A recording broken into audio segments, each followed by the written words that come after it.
Big D Entertainment, in association with Dipsy Doodle Productions, presents The Dave Holly Hour. Brought to you by TJS Ceramic Studio, Posh Boutique in the Bridges at 57th, The Sky & Tea, XL Chiropractic, Quality Nails, Jesse Moffitt Entertainment, and the Sioux Falls Arts Council. The Dave Holly Hour features Sioux Empire arts and entertainment conversations. A true lover of arts, entertainment, good food, and fun times, including an occasional Jack Daniels. Okay, so a few Jack Daniels. Here he is, Dave Holly. Thank you, Zach Dresch, for that amazing introduction. Just 8 days before your birthday, but don't worry, my friend. Already have your gift. The gift that just keeps giving, though, is this show, now on episode 204. This week, we give you the chance to learn more about Dakota Academy of Performing Arts show Percy Jackson Lightning Thief. Next weekend, we'll hear from Rachel Witters, Noah Witters, and Lucas Schreck. Also next weekend, the Broads are back. Julie Haddock is directing Broadcast Theater's production of The Deer and the Antelope play. But first, let's pop the cork on this bubbly little show. Time to grab your favorite beverage, lift it high, and toast it to being Thursday, a.k.a. Weekend Eve. Hey, the weekend isn't around the corner, it's here! So long, hump day and your frumpy way. We say hello to Thursdays with opening nights. The weekend is near and we can see the bright lights. Yes, Thursday, you're so hearty, we can't wait for Friday, so a day early, we start the party. Whatever you may be drinking, whatever you may be drinking it out of is going to be dependent partly on when you happen to be listening to the show. But in the meantime, we want to bring to you the Weekend Eve toast. And this week, salute, raise them high to Dakota News Now and their latest local programming with the 9 a.m. hour on KSFY. Bailey Peterson, Eldeka, and Aaron Doudna provide news and weather along with plenty of time for featuring local arts and entertainment events. Just yesterday morning, Emily Wilson and I were interviewed by Bailey to promote next week's The Vaughties Magic Mayhem Music Show in Corson. Just before us, they spoke with local singer-songwriter Ben Gertner, who has appeared on this show, about being in next week's Live and Local series at the Washington Pavilion. So cheers to you, Dakota News Now.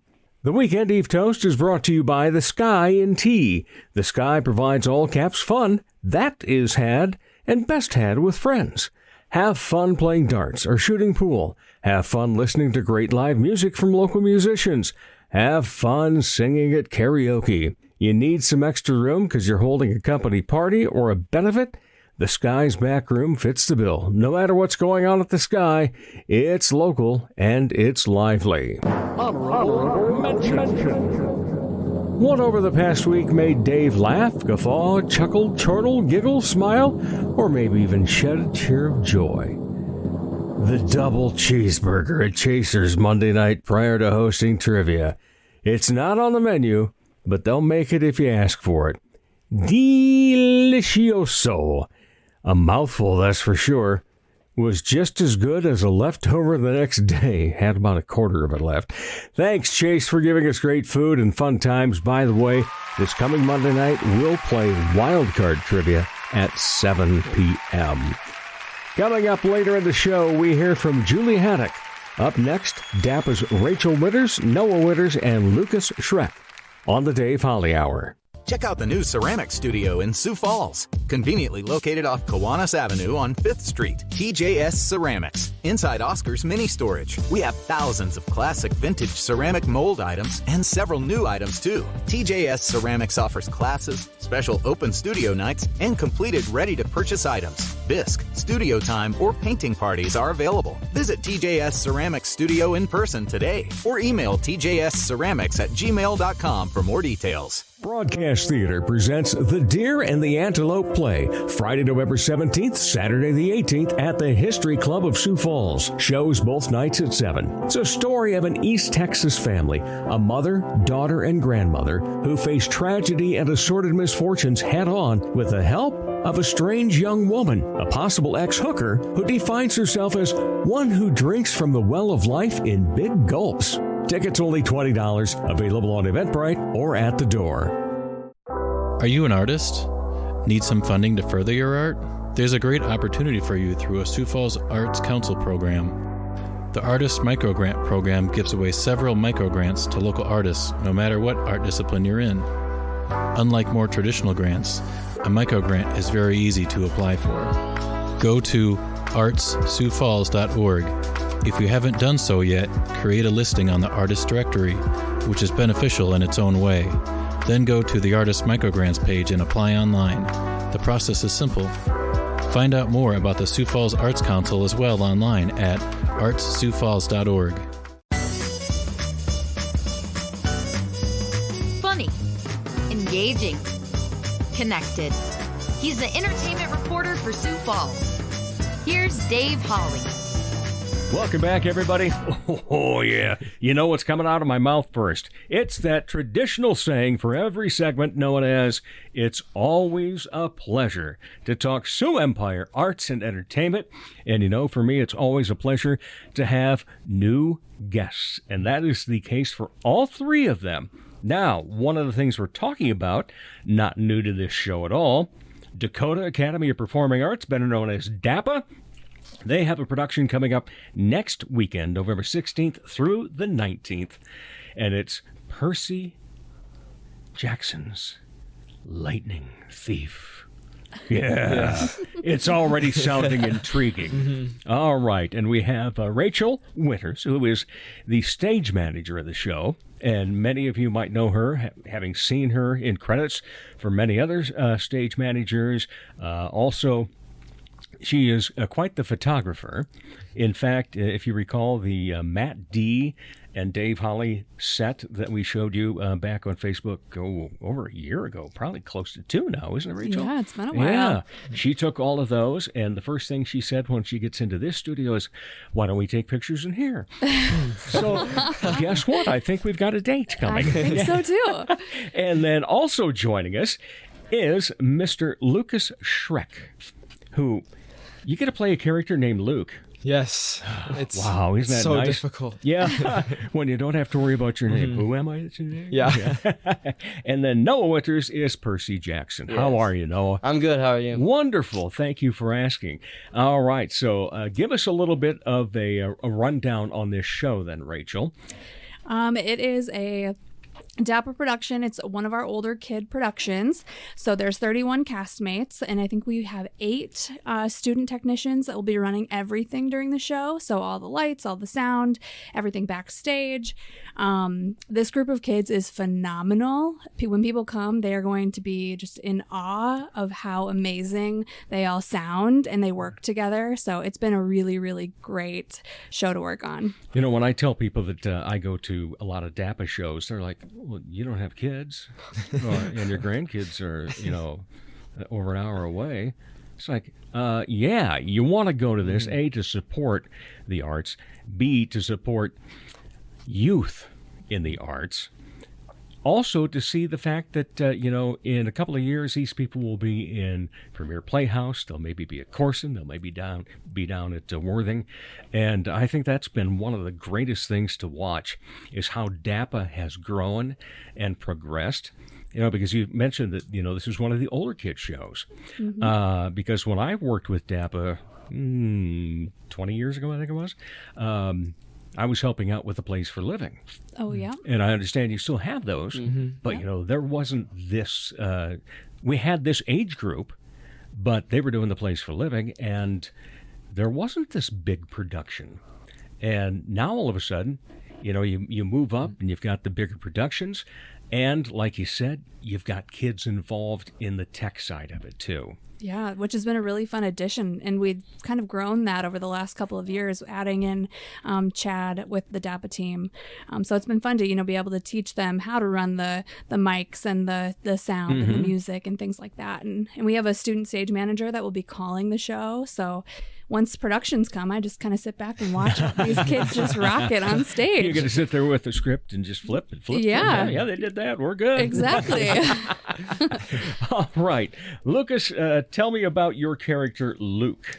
Yeah, so I play Luke, as you said, and he's actually the son of Hermes, who's the Greek messenger god. And Luke is a camp counselor at the Half-Blood camp that Percy Jackson attends, and it's for all these kids that have one parent that's a Greek god and just one human parent. So he kind of knows his way around and helps Percy. And Have you read any of the Percy Jackson or gone to any of the Percy Jackson movies at all?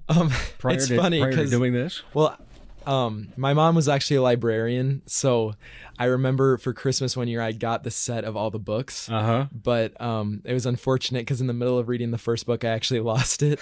So now in my room I have the second, third, and fourth book. No first book. Waiting to be read yet? Yes. But I've seen the movies, which I know are completely different from the books. But yeah, I know my fair share, especially having go on month 2.5 of this. I know my way around now.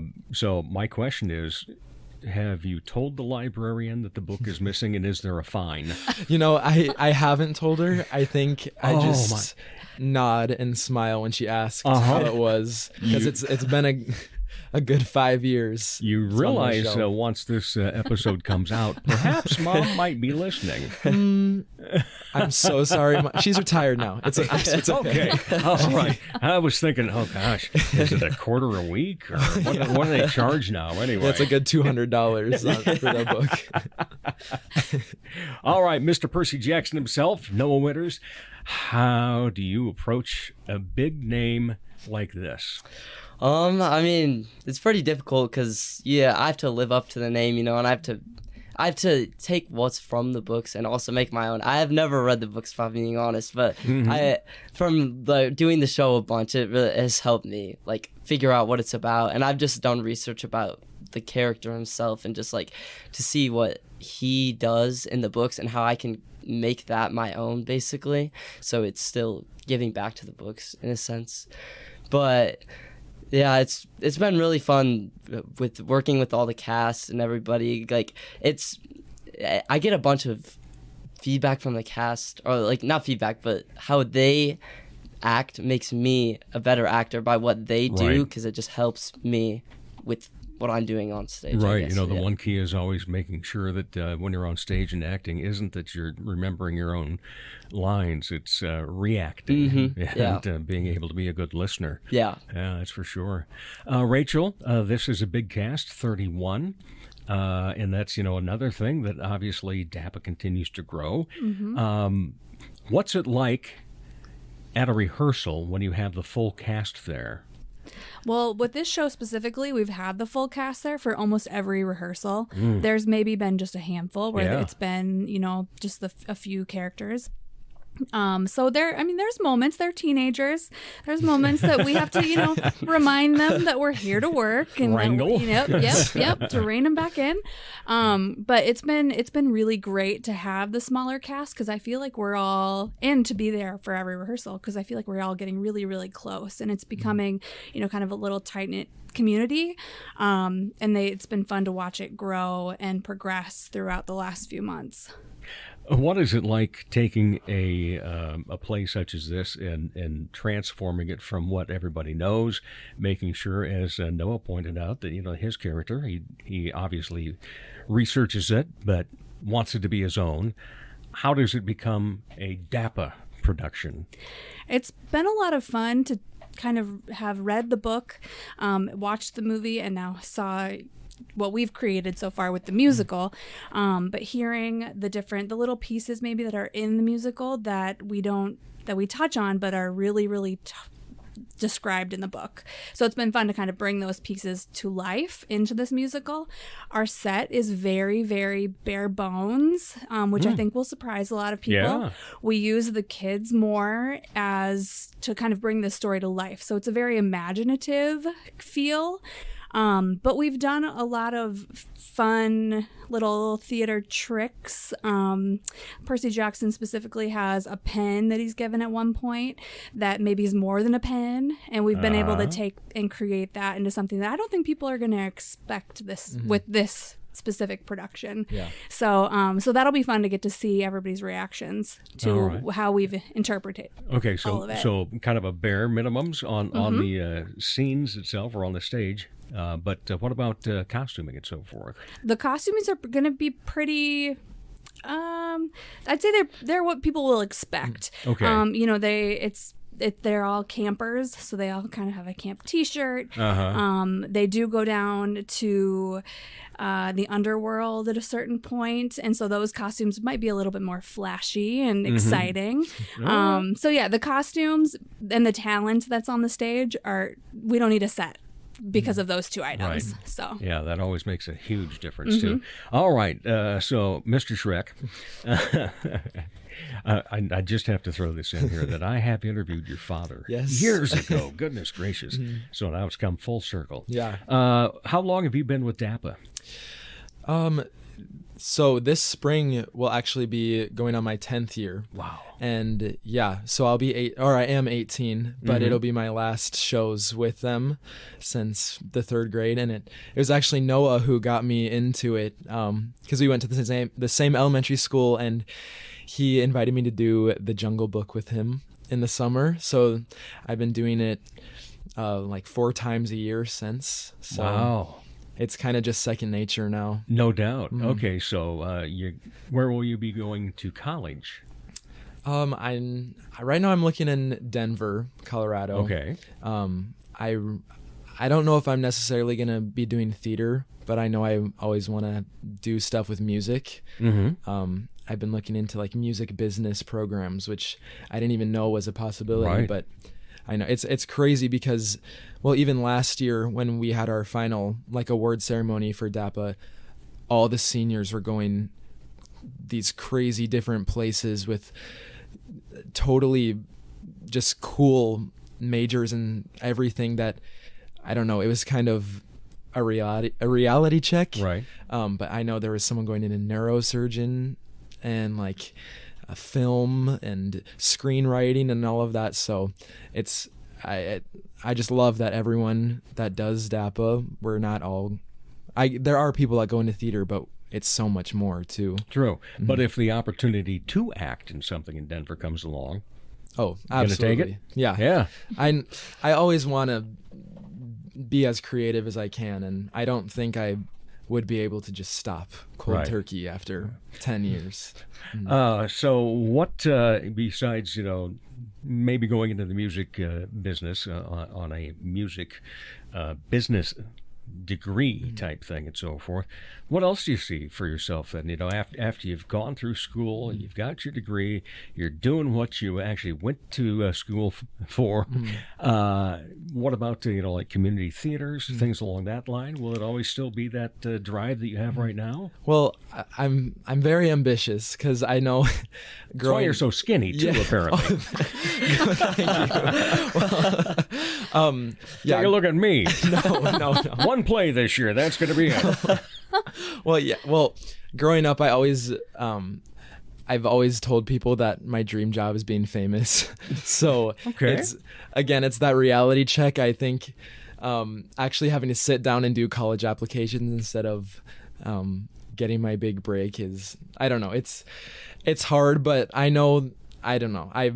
The goal is to be doing something I love, and whether it's singing for my career or acting, and like whether it's film or on the stage, I know I just want to do something like that. And I don't know, I don't think I could sit down at a desk for my job. All right, so Noah got you hooked into this. Yeah, it's your fault. What's your favorite part of it? What once you started acting, going, I gotta do this? I think it's just the immortality of it, I guess. That might be a little extreme a word, but just I love that it happens and then it's done. Whether it's because I've been rehearsing for so long and I am tired of it, or if it's just you can't replicate it. Like Right. even if I've repeated shows sometimes, but it's completely different dynamic. Never the same people. And I think it's just really special that you spend all your time on it and then you get your flowers for it, and then it's kind of just that memory. Even if there is Right. a recording of it, Yeah. it's not the same. But I love that it's just so in the moment. Yeah, that's great. All right, Noah, what got you into DAPA? What got me into DAPA? I got a Christmas present or birthday present. Probably birthday. Birthday present, and it was Uh-huh. to be in one of the summer camps. It was 101 Dalmatians, and then I did it, and then I got Roger, and I just had the time of my life. So I was like, I guess I'll just keep doing this until I get out of high school and whatever, just Yeah. for the rest of my life, I guess. What do you enjoy most about being on stage? What I enjoy the most is probably just the community for me, because like, yeah, of course, like everything on stage is fun, but it's also about behind the scenes and like everything that goes into it. Like it wouldn't be the same if I was just like with people from school. It's like the people at DAPA and everywhere else that I've done theater, they're just like so kind, and it's just like a different type of group of people than just your regular normal day people, you know. Theater becomes a family. Yeah. There's no doubt about that. And, you know, it's that great, my wife always likes to say that you make your own family.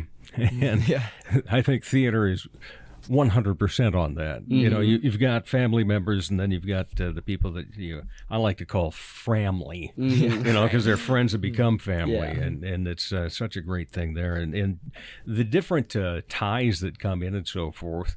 Like, Rachel, how many different things have you been involved with between, doing the photography for shows and being backstage and whatever? Oh man, I've pretty much been a part of every little piece of it except for directing and choreographing. Those are two things that I could maybe direct someday, but I could never choreograph or music direct. I can't do that either. But see, that's a great point then. Yep. But you know the people that do. Yep, exactly.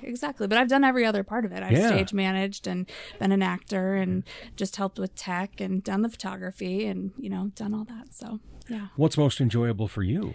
Oh, the people. And I would agree with Luke. I love that any show that you go to, whether it's you're on Broadway watching a show or you're here, watching a DAPA production, nobody else in the entire world will ever get the experience that you get. And then the next performance that you go to, whether it's the next night or months later, that's going to be also its own thing. 'Cause whether it's somebody drops a line or something crazy happens on stage, like you're never going to get that moment again. So Well, and just the audience being different each time can make a huge difference. Yep. If it's a laugh line that doesn't go, or, Exactly. or one where they've come in a happy mood and you can tell it. right. That opening night crowd versus. Yes.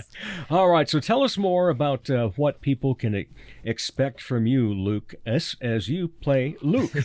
Yeah, well, it's definitely not.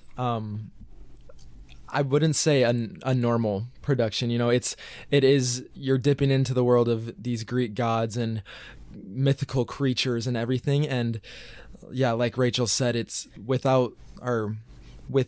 the actors making up all the elements and stuff. It's more like family. They'll come and see, maybe they know someone in the show. It's not just that character. Like I'm not only Luke, but I'm also a statue at some part. I'm a caveman. I'm a student in a museum.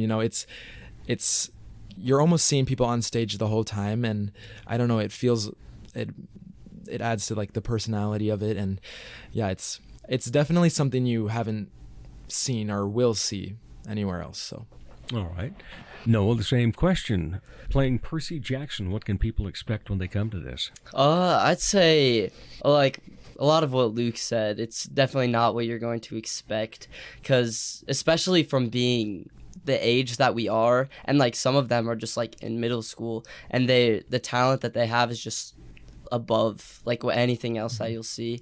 And, yeah, it's definitely a lot different than you would think it is. And there's a bunch of different plot twists and all that kind of stuff that happens throughout the show that you won't be expecting. So definitely not one to miss. Well, the founder of DAPA, Sarah Crosby, and I've known her ever since she came to town. And I remember one of the first things she told me was that the kids in Sioux Falls are just as talented as kids in Los Angeles, Chicago, or New York. They just haven't had opportunities. And we're going to give them opportunities. And I think that's been such a great thing from the start. And because, before DAPA, if someone had majored in theater at USF or Augie, and they graduated, it was time to say, oh, goodbye, good luck, hope you get something while you're out there. And now people can stay around because there's so much to do yet. And it's just been great to see how the arts in general have flourished, how DAPA has grown, and how young people such as yourself are into this.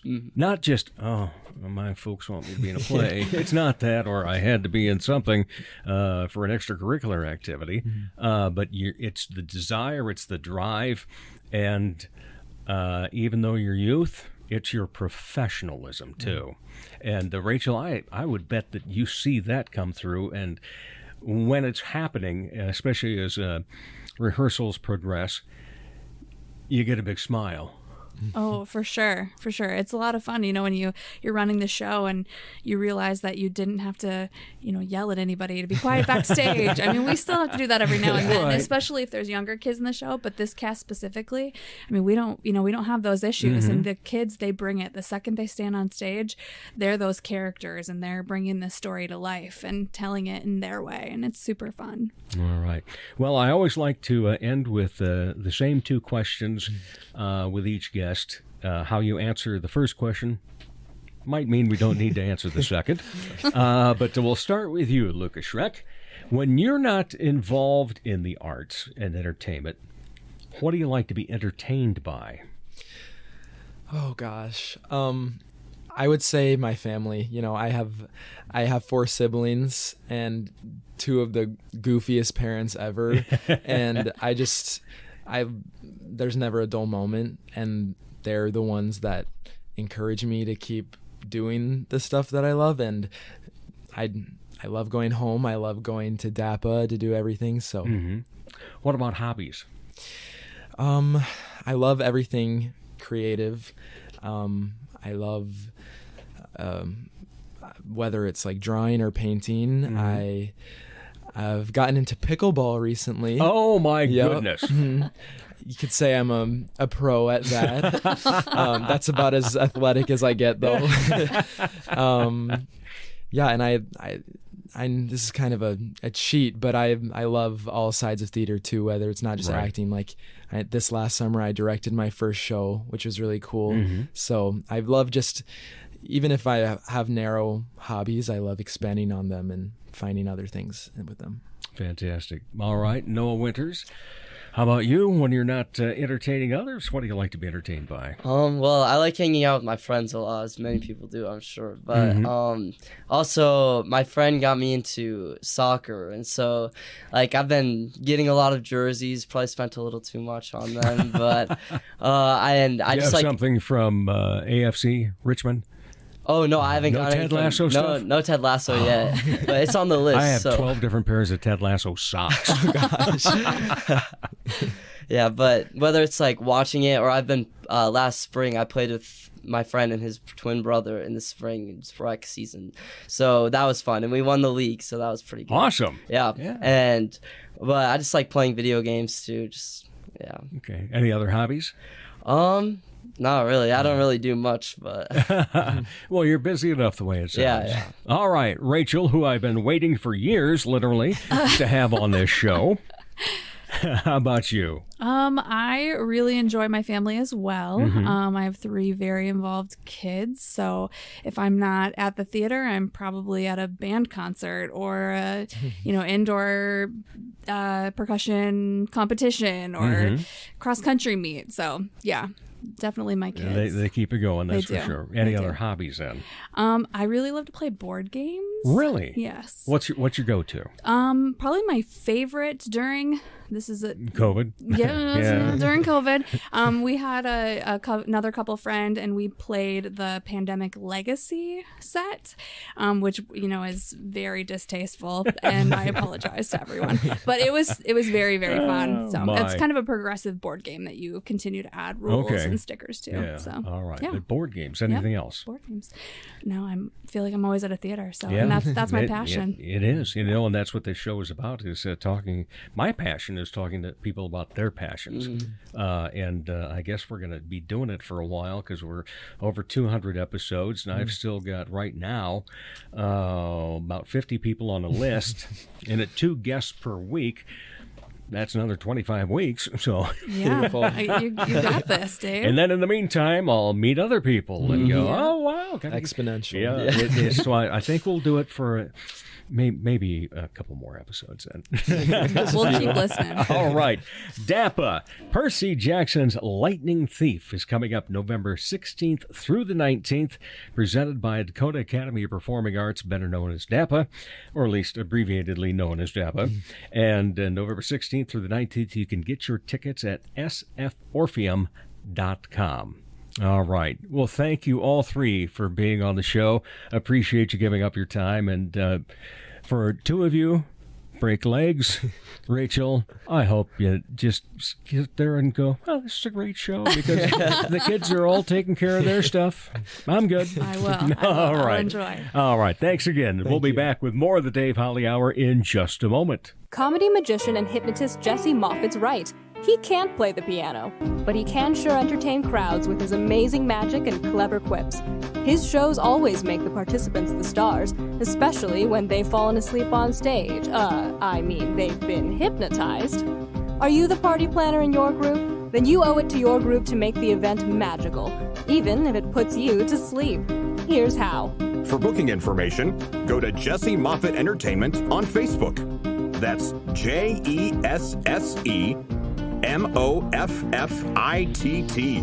Or call 605-929-0964. Dr. Perry Langston and Dr. Corey Tooney know excellence is in you. That's why they provide you with excellent care at XL Chiropractic, improving your overall health in spirit, body, mind, and will. Get results the natural way. Arrange a consultation, 605-332-9235 or xlchiros.com. Excellent care for excellent people. XL Chiropractic, located at 4309 South Racket Drive in Sioux Falls. Never met a meal he didn't like. Here he is, Dave Holly. Welcome back, everybody. Oh, sure, let's just say it all together. It's always a pleasure to talk Sioux Empire Arts and Entertainment. It's been a while since she's been on the show, but she returns. She is one of the broads of broadcast theater. Julie Haddock, how are you?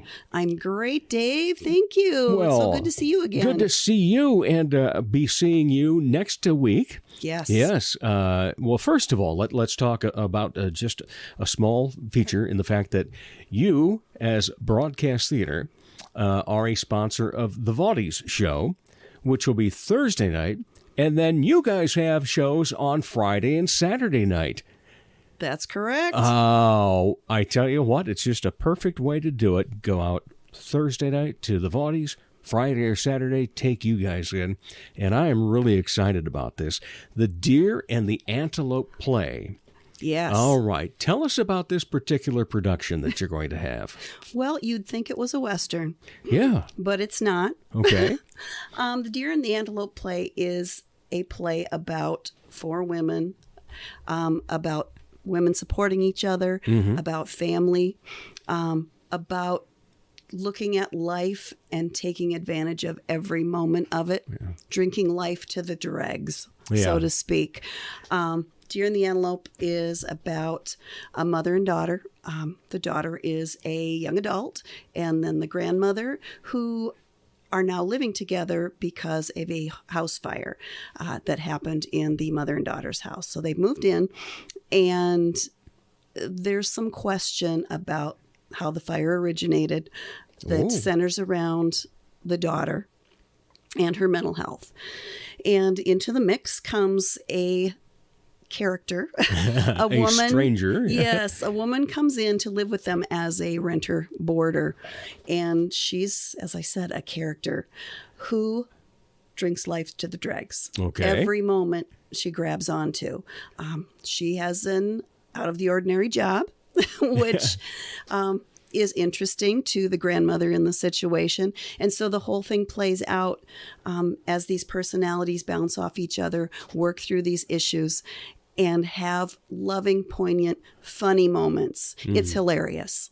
You wouldn't think so about a show that involves mental illness, but it is. Yeah. And as a person who has experienced mental illness myself and in family and friends and in my work environment as a nurse, I think that humor is key in getting through some of these times.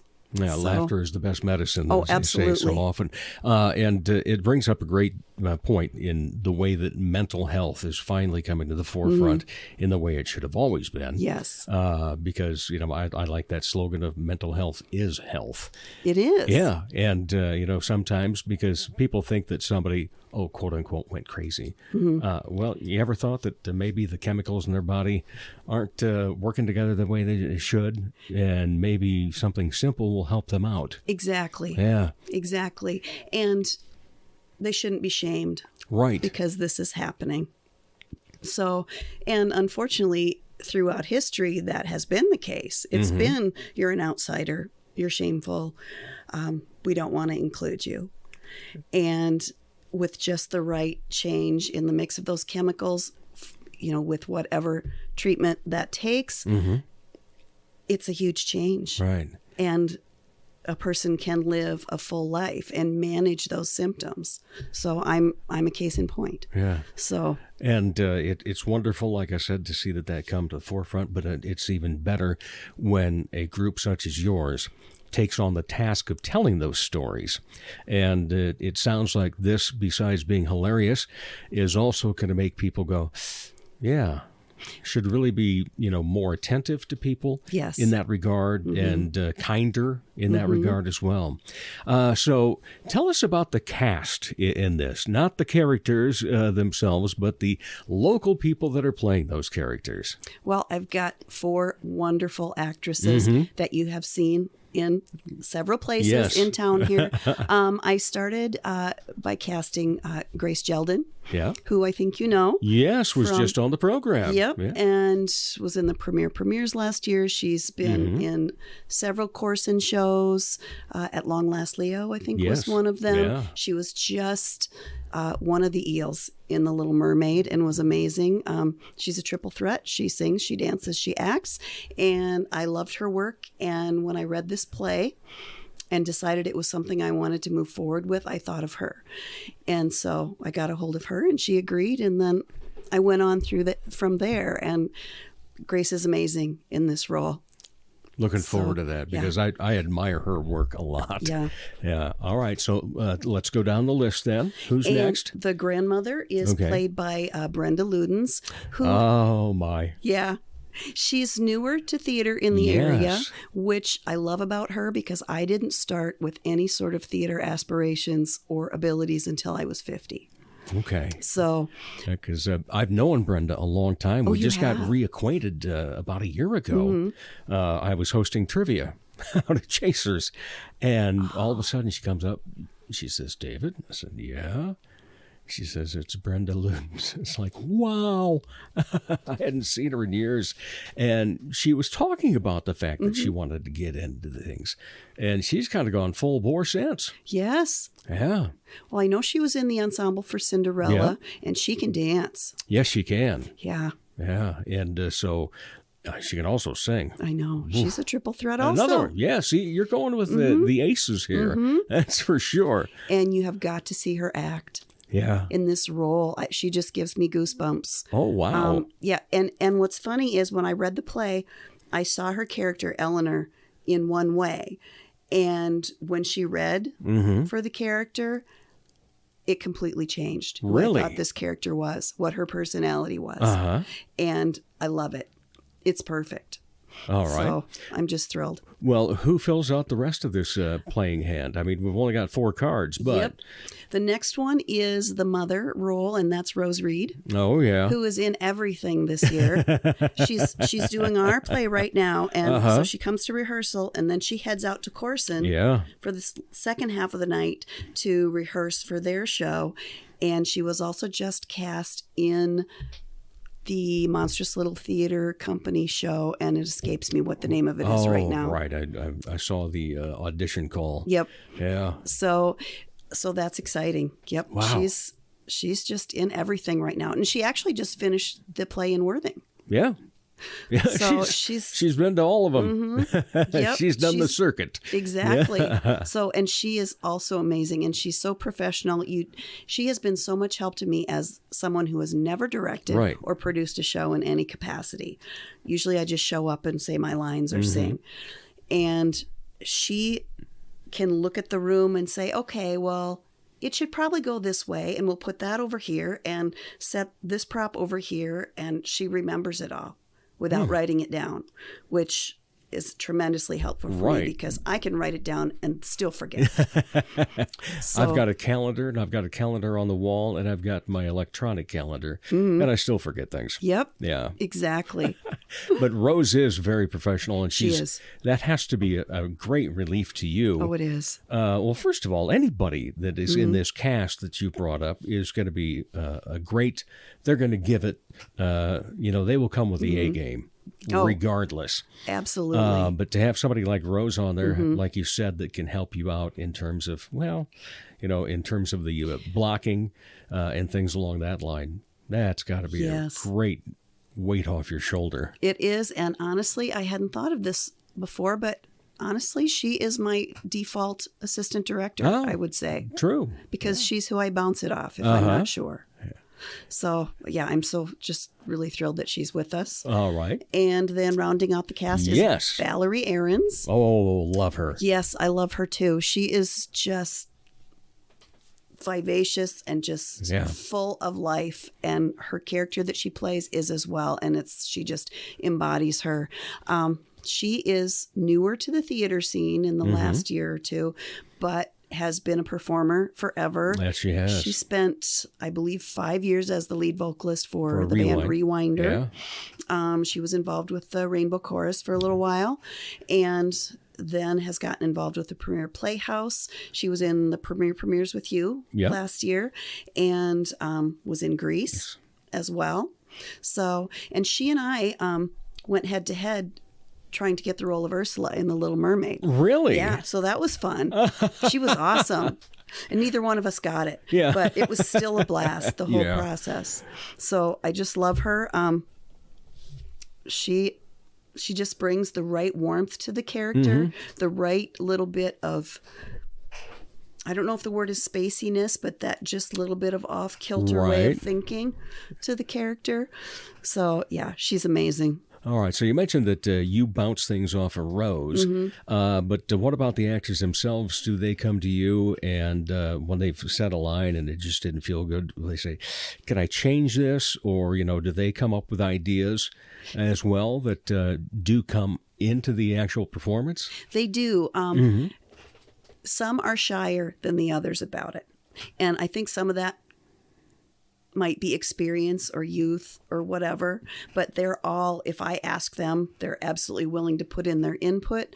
But yes, they'll say to me, I'm not sure if my character would say it this way. Should I do it this way? I don't like this phrase. Are you sure we have to use it this way? And we'll have a discussion. So as a new director, I am 100% open to the input of the experience and the expertise of my actors, because they're the ones that have to go out and do it. And they're the ones that have to feel the connection to the character and the story. So, yeah, it's been a great collaboration. What made you jump into director? I'm not sure. I don't have a clear answer for that. I will say that I can sometimes like to run the show a little bit too much, maybe. And I guess I wanted to just try something different, and to be quite honest, where I didn't have to learn any lines. Yeah.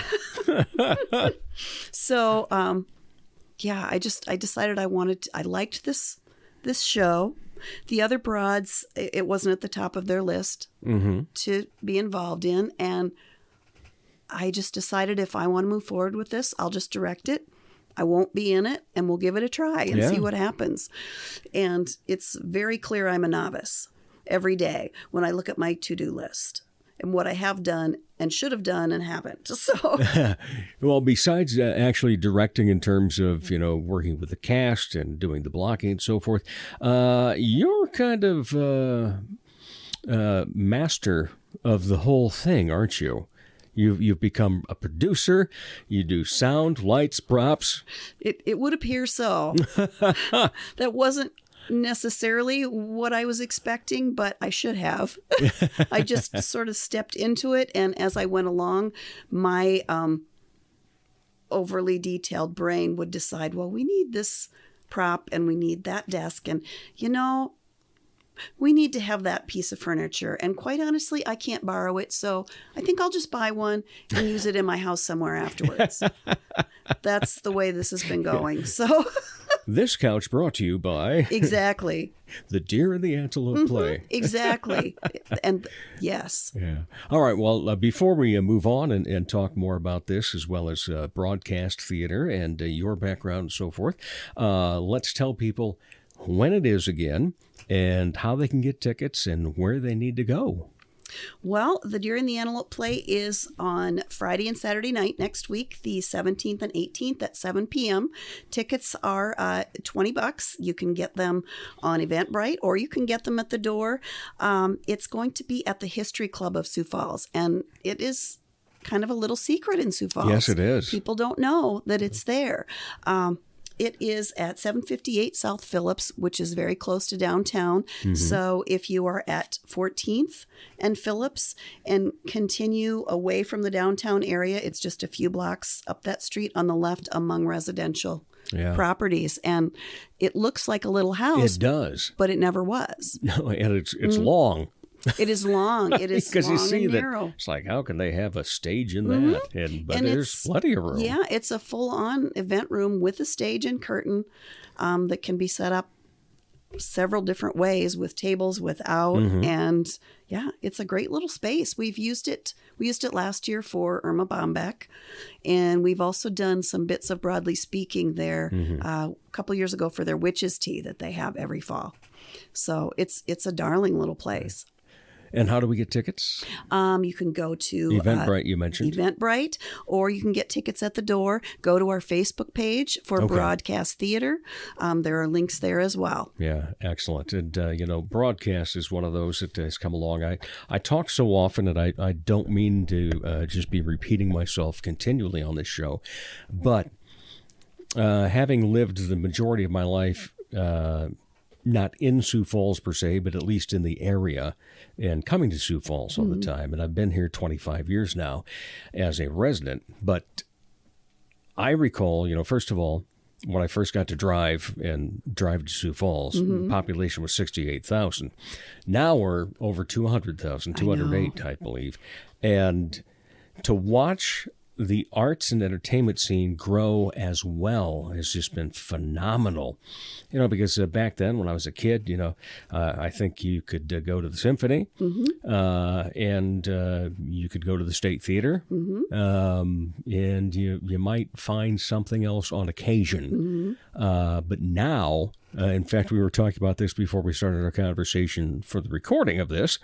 If you're planning something, you might as well just get out a huge calendar and one dart and throw that dart and stick to that date. You're absolutely right. Because we're on Thursday night. You guys are on Friday and Saturday. There's DAPA next weekend. There's also improv next weekend. There's a show going on at Augie. Reindeer, Rudolph the Red-Nosed Reindeer. And I know I'm forgetting something else.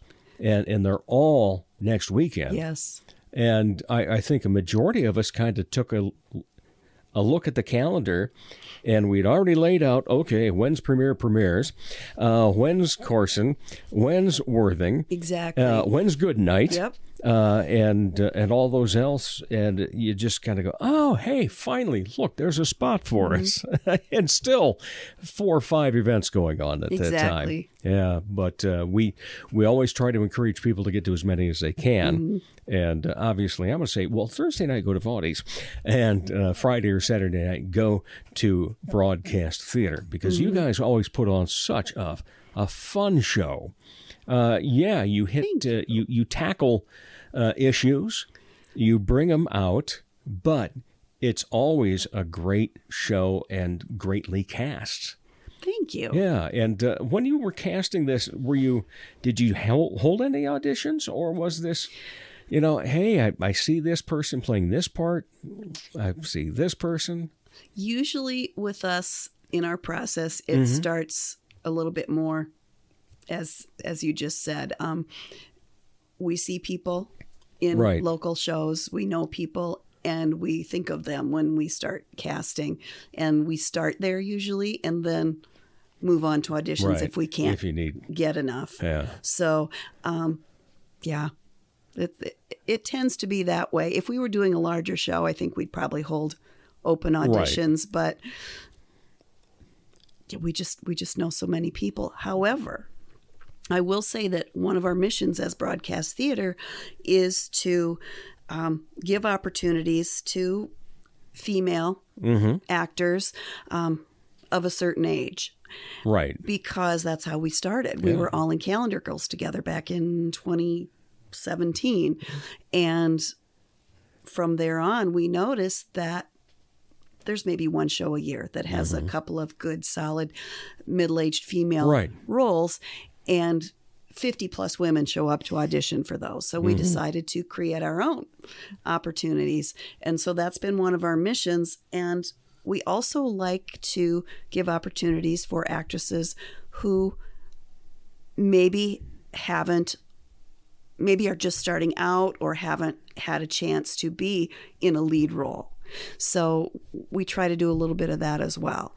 So, Brenda is new to the area, new-ish, as is Valerie. Yeah. So it's a great way to incorporate so many things, and I talk about repeating myself and so forth. One thing we talk about almost every show is it's such a great collaboration, not competition. Exactly. Yeah. And you find the right mixes, and the other thing is, you're an independent theater group, and then you've got Monstrous Little Theater, and so forth, and the places that now are available for doing some performances. I remember, I think the first time I saw the Broadcast Theater was at the Book Co-op. That's right. Yeah. We did our first show at the Book Co-op. And then we moved to our wine bar, and then we've just kind of wherever we can get a spot. Exactly. That's the tough part, getting the spot. And it really is. Yeah, it's a big part of producing a show. And we'll talk later about that.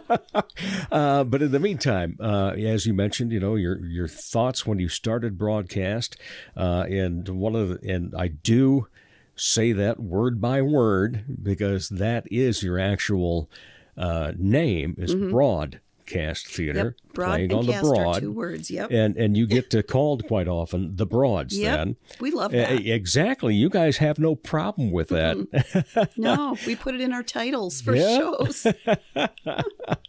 What's been the most fun being part of Broadcast Theater? Oh boy, there are so many things. I think just the camaraderie, the collaboration with all these things. It really was fun to write our show, Broadly Speaking and Other BS, as a group and put that all together and hear each other's actual stories and then perform each other's stories because we don't necessarily perform our own. Yeah. And so I love that. I think my favorite thing to do is to create a show that has some of those meaty monologues that we've written ourselves and combine it with music, because most of us like to sing. We like musical theater as well. So when we can combine those things, to me, it is the most fun. I think probably the most fun show, if I had to pick one, that we did was the Little Black Dress Review. Oh, excellent. So it was just fun. I mean, it was a lot of rehearsal, a lot of hard work and coordination, but it was a blast. Now, was that the first or one of the first? Let's see, that was last December. So that probably was, it wasn't our first one that included music. Last fall, we had our showcase that had a handful of songs in it as well. So, but we're doing a little bit more of that moving forward. Well, and see, that's the other thing is you are expanding, not just in terms of the way that you cast and so forth, but the different places that you perform and so forth. You're getting it out there. That's the best part. Oh, absolutely. And I have to give shout outs to Nancy Tapkin, who is one of our broads who last year, she spent so much of her time marketing and creating opportunities for us. She directed the Little Black Dress. She directed Irma Bombeck. She directed the fall showcase. So I have to give a shout out to her and her incredible work and encouragement in that. And also Sue Martins, who works for Kello, who gets us on the radio. and she's amazing. So yeah, I love the broads that I work with. And everybody that goes to those shows loves them too. And so this is the only thing you have going on right now, but I'm sure that once, the holidays are over, you'll probably start doing some brainstorming and we'll hear other things and look forward to that. But again, right now, the Deer and the Antelope play next Friday, Saturday, 17th, 18th at the Historical Club on South Phillips. And tickets are $20. You can go to your Facebook page and Eventbrite. You can buy them online or they are at the door as well. It promises to be a great show. And I look forward to that so much every time that there's something new, and especially when it comes to the small theater groups that are getting together and giving people opportunities. And I just love that fact. All right, so the typical 2 questions. You have answered them before, but, our lives change. And how you answer question number 1 might not require a second question then. So number 1. When you're not part of the arts and entertainment scene, what do you like to be entertained by? Oh, I love musical theater.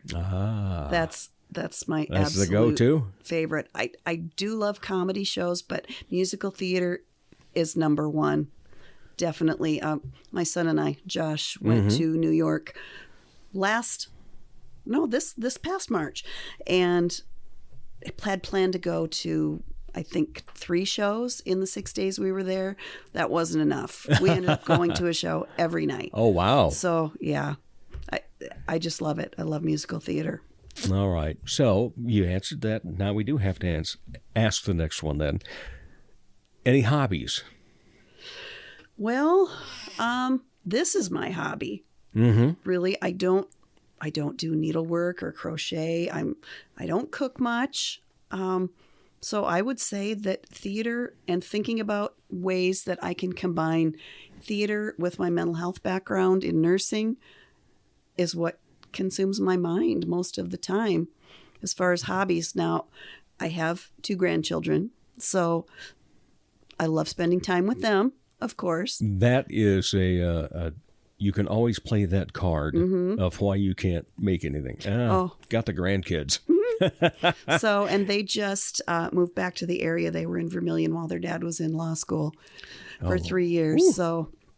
So now they're in Brandon and going to the Brandon schools, and they are 8 and 6. Well, so good ages. Yeah, fantastic. Yeah. Well, our granddaughter is moving into teenage years, so but we love her. She's excellent. And then we have a almost 5-year-old grandson that really thinks that Grandpa being Santa is pretty cool. Yeah, that is pretty cool. All right. Julie Haddock, thank you so much. And it's always a pleasure to see you and great to have you on the show again. Thank you so much for having me. It's really good to see you. All righty. And we'll be back to wrap things up in just a moment. Ladies, when it's time to give your nails some love, get that extra special treatment from Quality Nails on South Minnesota Avenue in Sioux Falls. Manicures and pedicures that look great and make you feel fantastic. Zaya and Tony provide professional care for your hands and feet, whether you just want the basics or an extra special look with added flair. Oh, and guys, it's okay to treat yourself too. Quality Nails. Call for an appointment. 605-334-1463. Check out the new ceramic studio in Sioux Falls, conveniently located off Kiwanis Avenue on 5th Street. TJS Ceramics inside Oscar's Mini Storage. Bisque, studio time, painting parties, and finished items are available. Visit TJS Ceramic Studio in Sioux Falls today. He's jazzed to the eyeballs. Once again, here's Dave Hawley. Crikey, mate. Thanks again to our guests, Rachel Winters, Noah Winters, and Lucas Schreck, and Julie Haddock. Most of all, thank you for listening, for those downloads, for sharing, following on social media, and the cups of coffee. If you haven't so far, follow us on Facebook and Instagram. Now for all 204 episodes, go online, DaveHolleyHour.com. As the Sioux Falls Arts Council says, together we art. As Arts South Dakota says, home is where the art is. As I say, put some art in your heart. Remember, I'm Dave Holley, and for me, every day is a holiday. Dave Holley Hour has been brought to you by TJS Ceramics Studio, Posh Boutique, The Sky and Tea, XL Chiropractic, Quality Nails, Jesse Moffitt Entertainment, and the Sioux Falls Arts Council. If you would like to contribute to the continued success of this podcast, simply buy Dave a cup of coffee. Go to DaveHolleyHour.com and click on the coffee cup icon. Don't forget to stay up to date on the show by following on Instagram and Facebook. The Dave Holley Hour is produced in the Dipsy Doodle Studios by Big D Entertainment. Thanks for listening.